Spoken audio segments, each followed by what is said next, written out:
Hello everyone and welcome back to Let's Play Civilization 2. When we last left off, we had 3 cities producing settlers and 2 military units, 2 archers over here, which will continue to explore the continent in this episode and try to make contact with other civilizations. And the settlers, which we will build in just a moment, I hope, will continue colonizing this continent. So let's move to the right, I guess, or over here maybe, and to the left with the other archer. But first, just like in every episode, let's talk to the High Council. I think this guy is not relevant for us anymore. Excellency, we are the most enlightened empire in the world. I salute you. Wow, cool. Let's ask this guy what he thinks anyway. Give me more soldiers, noble leader, that they may sheathe their swords in the beating hearts of our enemies! Noble leader, there are matters other than this blunted spear point to attend to. Yeah, you tend to disagree with everybody, do you? Most blessed leader, let us build marketplaces so that the peasants can barter for needed goods. Ha! Ha! What do you have to say? My talents go to waste, noble leader. Let us send forth our explorers to find other nations. I concur, Excellency. I concur, Your Majesty. Okay, I promise I will go and explore. Wise men say that only fools run an empire without luxuries, King. I disagree, Excellency. I disagree, Your Excellency.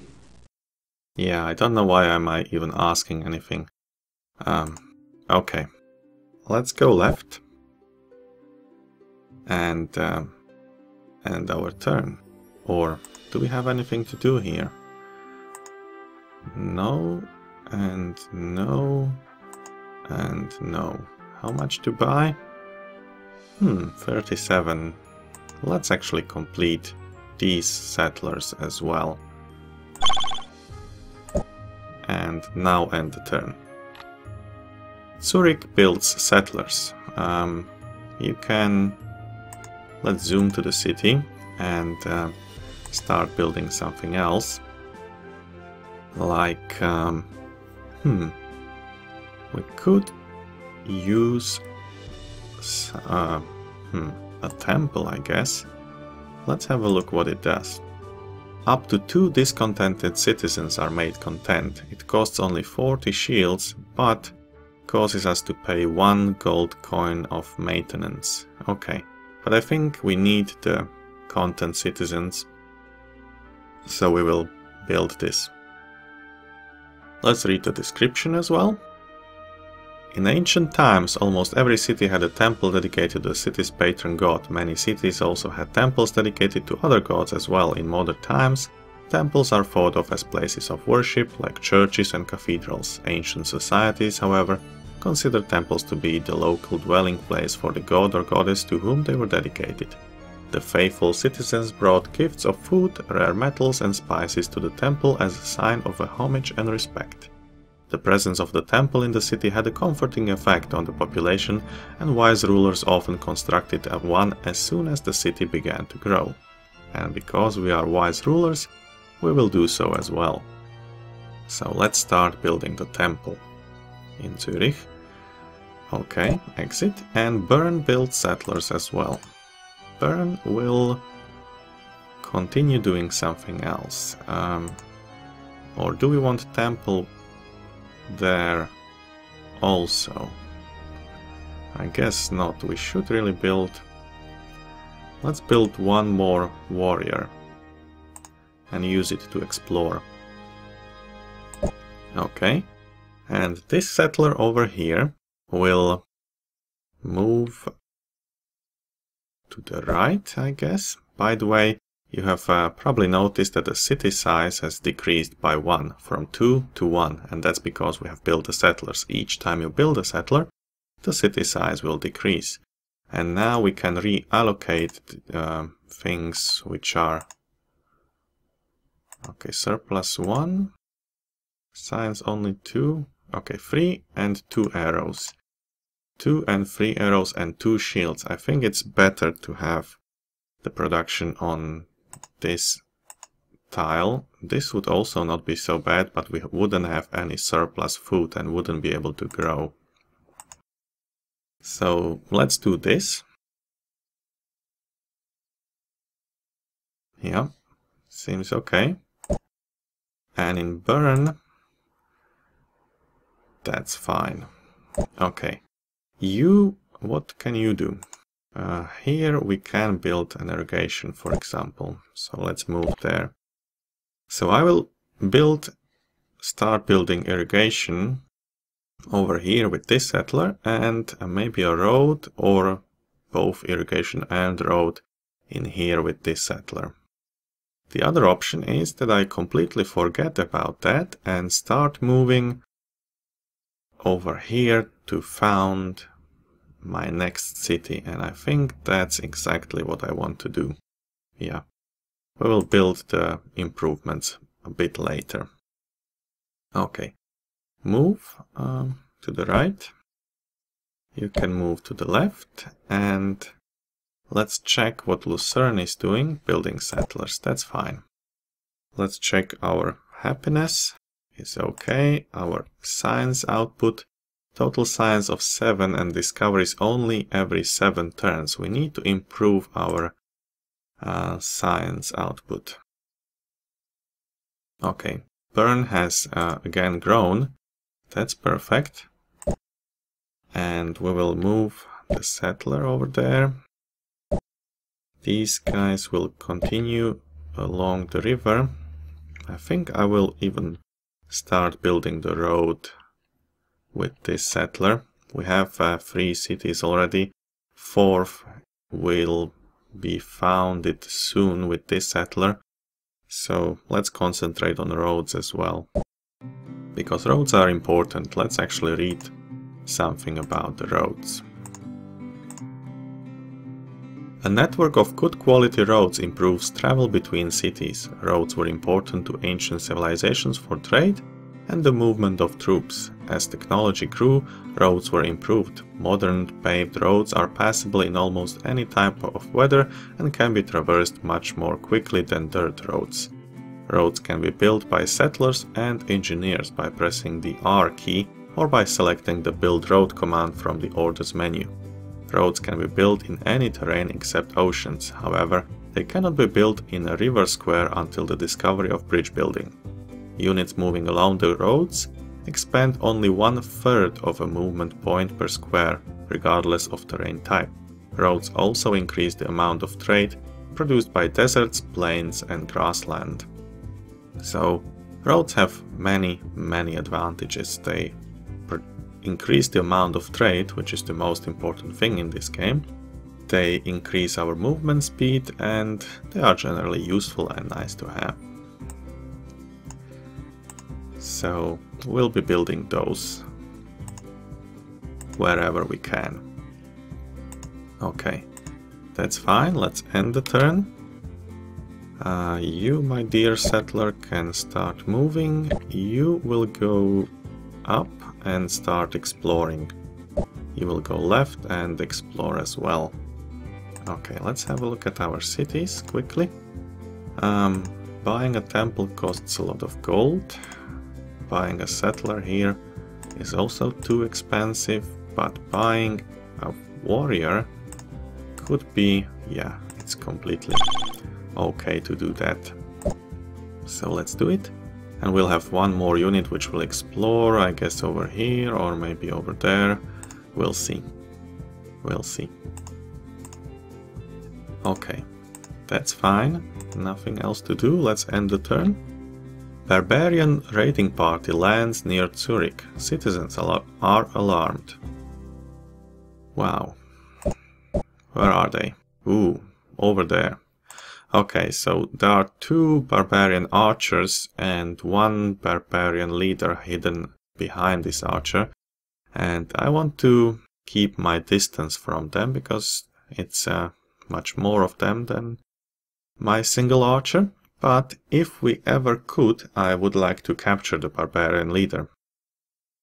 if you attack him and win the combat, and he is not on the same square as some other units, so basically he's alone on this tile, he will be captured by you, and the other barbarians will pay ransom. I think on this difficulty level they will pay 150 or 250 gold even, not sure, so a lot of gold as ransom. Okay, but first let's move this guy down here, move the settler, move this one as well, continue to the place where we want to build a city, then explore more terrain with the other archer and go away from the barbarians with this one. Okay, that's nice. That's nice. Burn will concentrate on building a temple as well, I think. 14 turns. What else could we do? Settlers? We could. Yeah, let's actually build more settlers. We need to build as many cities as we can as soon as possible. Lucerne is fine and Zurich is fine as well. Okay, that's all good. Let's end the turn. Okay, you need to go up, I guess. You can build a road. You need to continue over here, I think I told last time. Yeah, that's close to 2 special resources, so we will build a city there. And let's go over there with the archer and again left with the other archer. Okay. We are exploring more horizontally than vertically, but I think that doesn't really matter. Okay, cities are size 2, that's fine. Any city about to grow anytime soon? No, so we don't have to worry about the increase in size and unhappiness for now. And we'll concentrate on exploration and colonization. Okay, end the turn. And the Swiss wise man discovered the secret of trade. Excellent. The trade allows us to build caravans, Marco Polo's embassy, and allows us to research banking and medicine in the future. Trade is also a very important human achievement, so let's read about it. One of the oldest and most widespread social institutions is the exchange of goods, or trade. Most ancient trade consisted of barter, where 2 traders would exchange goods with one another. The widespread practice of trade allowed civilizations to exchange raw materials and goods, which they had in abundance or could easily produce, for items that were rare or non-existent in their geographic region. The introduction of regulated currency that could be exchanged for items resulted in easier, more convenient trade. Merchants soon roamed the world, connecting different lands with webs of economic interdependence. In addition to goods and profits, traders also brought back tales and technology from these foreign lands. Well-traveled traders, like Marco Polo, were among the most learned sources on the cultures and traditions of foreign lands. Very cool. I think next we would like to discover mysticism or construction, map making, pottery, or writing. So writing allows us the diplomat and the literacy. Okay, that's fine. Oops. So let's actually do the writing, I think. Or mysticism. Yeah. Let's do the writing first. We may need the diplomats for diplomatic use later on. Okay, so over here we want to build a city. Let's just double check if this is really a good spot. Okay, 2 and 1 over there. we can see this. Yeah, that's a good spot to build a new city. So let's build our 4th city. This one will be called Basel. Why not? Okay, and in Basel we will continue building, and now we can build phalanxes as the defensive unit, but it takes a lot of time, so I will build warriors instead. I don't expect any attacks from other civilizations just yet, so building warriors seems like a better idea. Okay, and now you can see that after the discovery of trade, we actually have some more information over here. We have the supplies and the demands. The city of Basel supplies hide, silver and coal, and demands dye, copper and spice. And with this supply and demand concept, we can establish trade routes. And if we supply hides and some other city demands hides, the trade route, which is established between 2 cities, will be more profitable for us. So let's actually exit and read in the Civilopedia about the game concept called trade routes, because that's very, very important.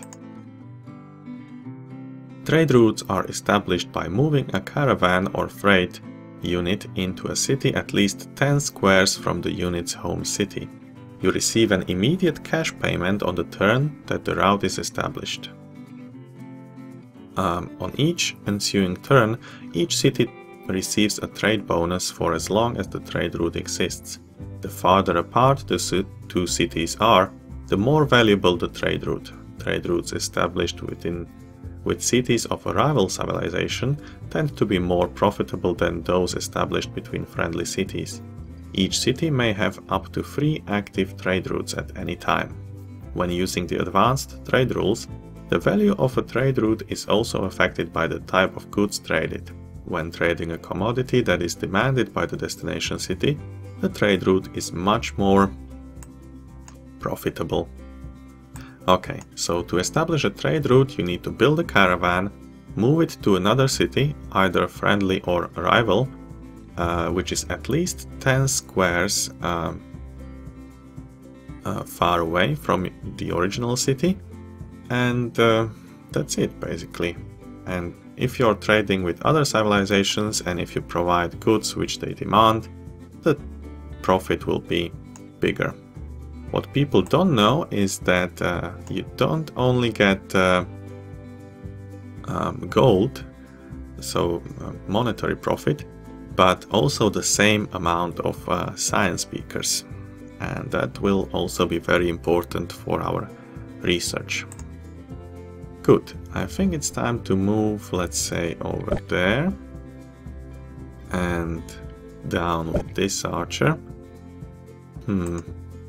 There's a lot of ocean in here, and this square for me seems like a good idea to build a city upon, because if we build a city here, nobody will be able to go around and sneak attack our cities. And the same seems to be the case here. If we build a city here, this entire region, which we don't know how big it is by the way, just yet, will also be cut off from the rest of our continent. So I might consider doing that later on. For now, we have built... what are we building here? A warrior, okay. We have built 4 cities already. We are connecting them with roads. We are building more settlers over here and here. A temple, that's fine. And we continue exploring the continent. That's very good. So let's end the turn. And it has been almost 20 minutes, so this will be my last turn. The domestic advisor tells us that the population of the fertile Swiss Empire now exceeds 100,000 citizens. That's cool. Let's go up with the warrior. Zurich doesn't need irrigation here because first of all it will utilize the free special resources. So let's move on with this settler and go maybe over here and build a city there. So move this way. You need to go left, for example, and you need to go down. That's fine. And I think now is time to end the episode, but let's quickly just check. Okay, 4481.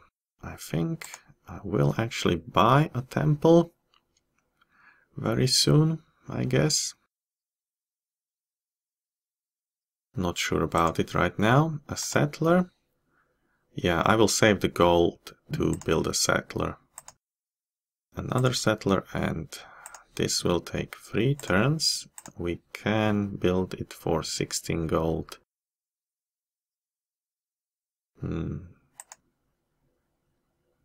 Yeah, let's do that. So that I don't forget to do it in the next episode. Good.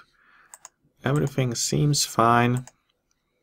So I say bye bye and till next time.